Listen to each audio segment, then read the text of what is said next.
maybe I'm not, it's not a sour mood, but things have changed, in my own personal life and also generally. I'm not sure if there is much I can accomplish. First of all, young people don't read anymore. Reading is out. Young people don't even have the attention span because of the web. They're so accustomed to surfing the web that if you write an article that's more than 300 words, it's just not going to get read. That's just a fact. Somebody told me if you do a video, let's say what you're doing now, they say keep it under 2.5 minutes. On YouTube, they're not going to stay on more than 2.5 minutes. So books, forget, it's hopeless. And I believe in detail. There's an old expression, the devil's in the detail. And I do think the detail is important. You can't understand any conflict. You can't understand not so much the intricacies, the realities, because there's a huge barrage of propaganda. And in order to break through the propaganda, you have to know the details.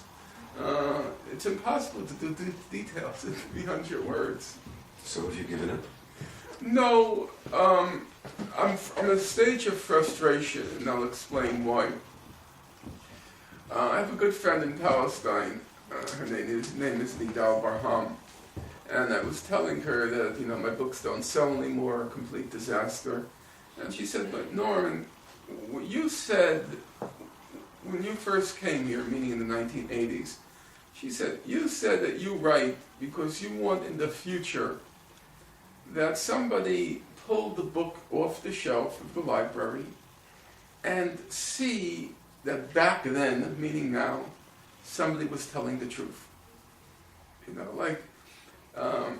There are some people who wrote quite honestly and effectively in American Indians. There was a woman, Helen Jackson, for example. And that was 100 years ago. Now it's 150 years ago.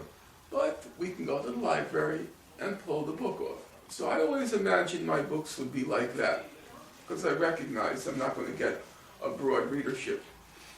Well, here's the problem. I publish with a small publisher, or books. Libraries are cutting their budgets like mad. So my books don't get in the library. They're gone.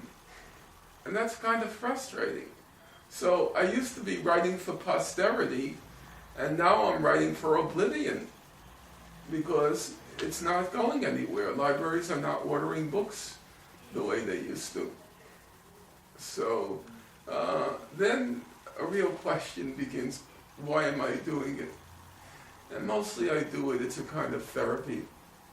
I want to get the truth out there.